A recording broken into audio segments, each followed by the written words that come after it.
Here we have our helicopters. We have 3 different weights of paper which you're going to need. We have a lightweight paper, very light. We have a medium weight paper, and we have a heavyweight paper. We need to cut out our helicopters. Now there's 2 helicopters per page. Notice that we have some graduations here. These are in 1/4 of an inch because we may do some hypothesis testing where we see if lengthening or shortening the helicopter wings make a difference. This is the body of the helicopter. Let's cut it out. And we start by cutting on the dotted lines. The big, thick dotted lines we're going to cut.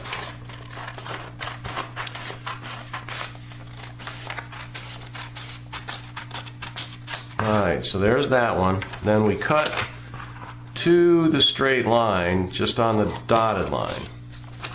And same thing over here. We cut to the straight line. And then we're going to rotate around and we do one last big line cut here. Alright, now when we go to fold our helicopters, we're going to start with folding the body.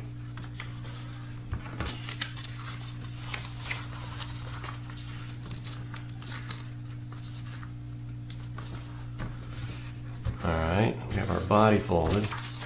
Then we're always going to be consistent, or the right hand wing, we're going to fold that one forward.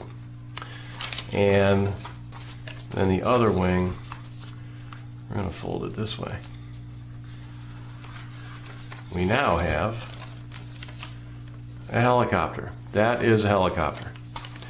And this is what we will fly.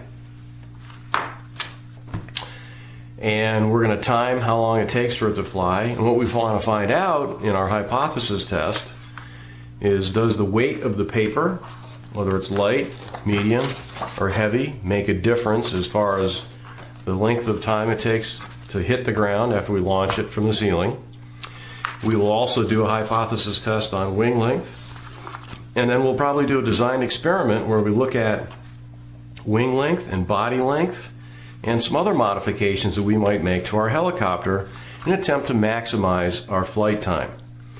So that's the helicopter that we're going to use.